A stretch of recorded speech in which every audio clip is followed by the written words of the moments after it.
Hey guys, you know the drill. Corey, Faymus Media. Time to look at the Sigma Art 18 to 35mm 1.8.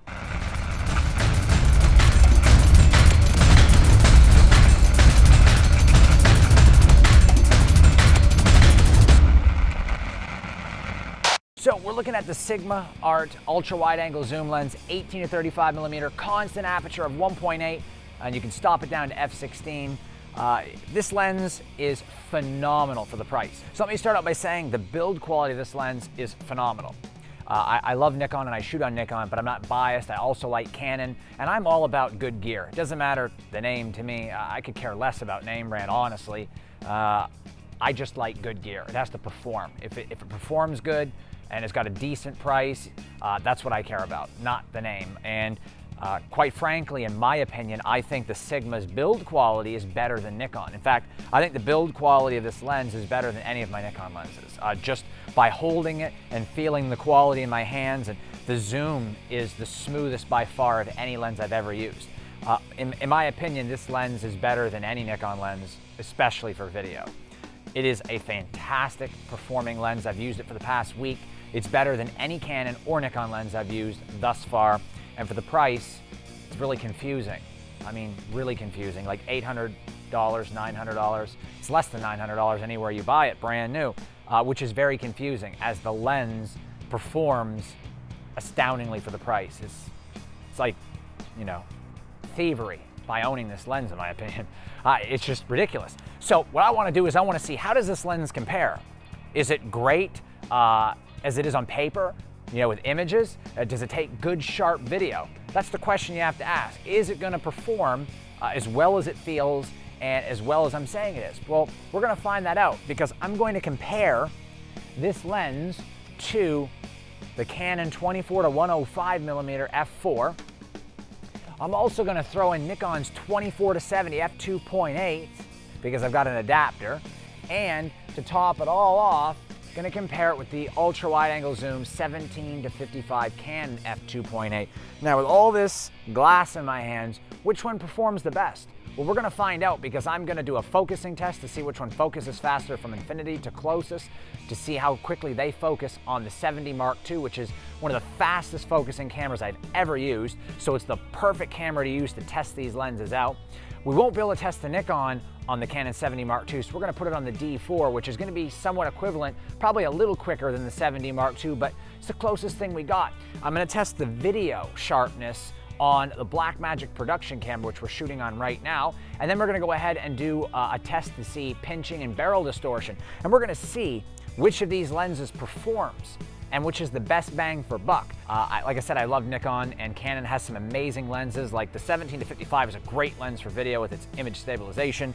The 24 to 105 is a workhorse and another great lens, but the build quality in the hands, the focus ring, the zoom ring are much smoother on the Sigma, better than all of the other lenses. The Nikon is slightly smoother zooming and focus than the Canon lenses, and a little bit heftier. The build quality in the Canons are great, but the Nikon is made of aluminum, whereas the Canons are made of plastic. But hands down, the Sigma is better quality than the Nikon is, which is amazing. So let's get down to the tests and let's see what we got with this amazing 4-lens shootout. Got a lot of glass in my hands. I'm afraid to drop this, so let's go ahead and get started and see what happens. Oh, and one more thing to note, I almost forgot. I can't memorize all the specs, so I'm going to pull it out of my phone here and tell you the specs of the different lenses. The Canon 17 to 55 has 19 elements and 12 groups, 7 diaphragm blades, weighs about 645 grams. Then, of course, you've got the Nikon, which is 15 elements and 11 groups, 9 diaphragm blades, so smoother bokeh on the Nikon versus the Canon. That's to be expected. It's almost a $2,000 lens versus a sub-$900 lens, and it weighs about 900 grams, the heaviest of the bunch.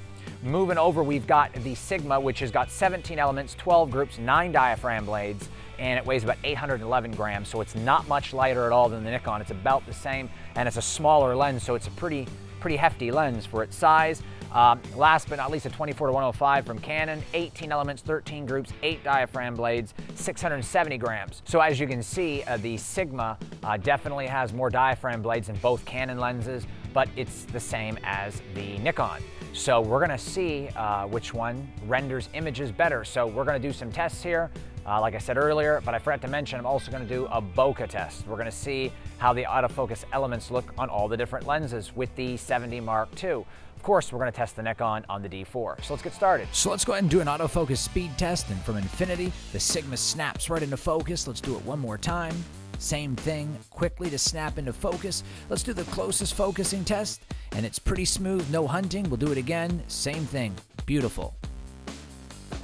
Now let's go ahead and test the Canon 17-55, and from infinity, it does seem a little bit faster than the Sigma. Do it again, same result, a little bit faster than the Sigma, and from closest focusing, it's definitely quicker than the Sigma by a little bit.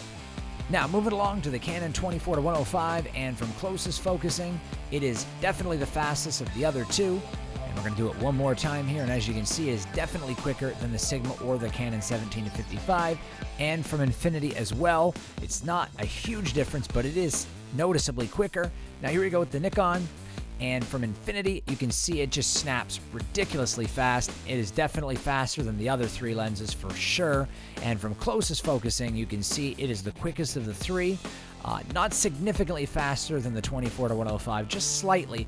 So here we go with a bokeh test at 100% crop. And if you look at the image, of course, the Canon 24-105 is not going to have very good bokeh. It's an f4. The rest are pretty much similar. And as we go ahead and crop in 300%, and you can see the bokeh on the Nikon does look to be slightly better than the Sigma, but it's kind of neck and neck. So here we go with a sharpness test at a 300% crop on a photo. Did JPEG all in-camera processing, and the Sigma is noticeably sharper than the rest, slightly. Here we go with 100% video crop. Can't really tell which lens is the sharpest. So let's go ahead and crop in 300%. And again, the Sigma is slightly sharper than the rest.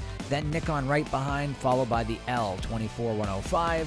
So here we go with a vignetting test, the Canon 24-105 at f4. Not much vignetting, very good result on this lens. However, it is an f4 at its maximum aperture. The 17-55, not too bad for a 2.8 lens. Slight vignetting in the corners.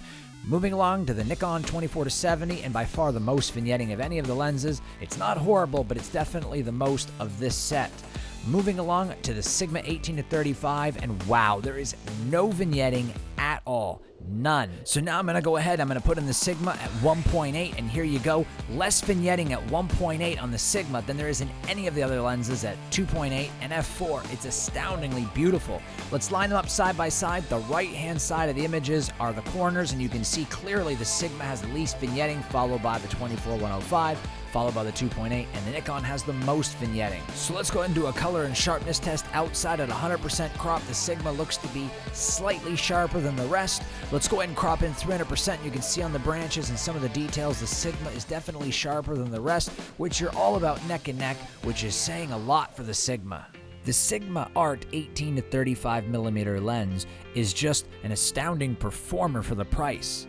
Its ultra-wide-angle zoom has got a constant aperture of f1.8, which is mind-blowing. The fastest ultra-wide-angle zoom on the planet. The Sigma Art 18-35mm f1.8 is remarkable for video.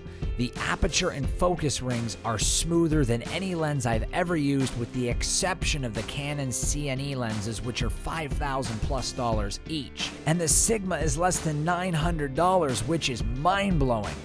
The lens just downright performs, and with the 1.8 constant aperture will make its uses in video stellar. This lens is a must-have for video. It will give you a stop and a third more light, which is a necessity in most shooting conditions. The build quality is exceptionally good, and when I mean exceptionally good, I mean damn good. This lens is built better than the Nikon 24-70 or the 24-105L, and you can guess it's better than the 17-55 EFS lens. It's just remarkable what Sigma has done with this lens. And if you're looking for a wide angle or an ultra wide angle zoom, then look no further, as the Sigma 18-35mm f1.8 is the best wide angle zoom in the universe today. So guys, as you can see from the test results that I did, the Sigma Art 18-35mm is fantastic. The results are just astounding. It produces less vignetting at 1.8 than the other lenses do at 2.8 and f4. It's noticeably heftier and built better than the Canon 17-55 or 24-105. It's built about the same as the Nikon 24-70, but I do give the edge to the Sigma. I do feel the build quality in the Sigma is slightly better than even the Nikon, which is one of my favorite lenses of all time. The focus ring and the zoom ring is so smooth on this lens, it's probably the best zoom lens I've ever used, hands down. Now, I'm not saying this is better than, say, the CP2s or the CNEs from Zeiss and Canon, those Cineprime lenses. What I am saying is for a zoom lens, there's nothing better, unless you need IS. But if you don't need image stabilization, you know, vibration compensation like Tamron call it, or VR like Nikon calls it, if you don't need that, this is the best wide-angle zoom, ultra-wide-angle zoom, especially for the Blackmagic production and cinema camera because they're crop sensor cameras. So if you're shooting video on the production and cinema camera, which the cinema camera has a 2.39 crop and the production camera has a 1.75 crop, this would essentially be a 28mm on the production camera and about a 40mm, 42mm on the cinema camera. So you'd have to step back a little bit. Now here is what's great about the 1.8. Yeah, it's going to give you better low light. Some people may say, hey, the depth of field is going to be shallow and you're not going to be able to get anybody in focus. So here is where I can correct that for you. When you step back further from a subject, your depth of field actually becomes greater the further you are away. And once you get past anywhere from 16 to 20 feet from the subject, it's practically infinity. So with an 18mm on the production or cinema camera, if you're going to be shooting a reception, a dance floor, and you want to get a lot of the people dancing, even if you want to get a decent tight shot, you're still going to be about 6 to 10 feet away. Now, depending on how you're shooting and how far back you step, the 1.8 is going to behave very similar to a 2.8 as far as the depth of field, but you're going to get the low light abilities of the 1.8. Because of the crop factors of the production and cinema camera, allows you to step back while still getting somewhat of a tight shot. And because you're doing that, the 1.8 is going to behave much more similar to, say, a 2.5 or a 2.8, and sometimes maybe even like a 3.2 or an f4, just depending on how far away you really are. The 1.8 is going to give you the great low light capabilities. So the focus ring and the zoom ring are astoundingly smooth. People are going to think you have an auto zoom camcorder. It is just fantastic. The Sigma 18-35, hands down, without a doubt, is probably the best, if not the best zoom lens ever made. Optically is just astounding and untouchable. The lens all around in every way is as good as the Nikon or the Canons, if not better, because of the fact that it's wider and it's smoother, it has less vignetting, and it's faster. So it does everything the other lenses do with the exception of the IS on the Canon lens. But it does everything else other than that, and it's just better in every other way. I mean, if you're looking for the ultimate lens for video, this is the lens for you. You put a follow focus on the focus ring, it's going to be smooth as butter. The build quality, it's all aluminum. It's really heavy. Like I said, 811 grams. It's not much lighter than the Nikon. It is great. The only downfall of the lens is I wish it went to 50mm, but you can't have everything. So let's take a look at the Canon 17-55. You look at them side by side, the Sigma's got way better build quality, and it's heftier and it's faster. It doesn't have IS, but nothing's perfect. When you compare them side by side though, the build quality of the two is night and day. This is plasticky feeling and this is all aluminum. It's a no contest. It is definitely a much better lens than the Canon 17-55, and it's the same ballpark for price. So that tells you how good the Sigma is. So if you're looking to shoot video, hopefully you found this review helpful. This is the lens for you, especially for the production and cinema camera. It's going to give you better low light capabilities. Just step back a bit. It's going to be fantastic. So the Sigma 18-35mm 1.8 lens is the best all-around lens to be using for the production and cinema camera, as well as the pocket cinema camera. It's a stop and a third more light than a 2.8 lens, and the Blackmagic cameras, especially the production camera, love lots and lots of light, so you're going to be so thankful to have that extra range while shooting video. It's so buttery smooth and so tack sharp, and no vignetting. The image is just astounding coming out of the lens. You'll thank me so much if you get this lens and you're shooting on these cameras because of how great it is. I just started using it last week and I can tell you it's just nuts. It's crazy how well this lens does.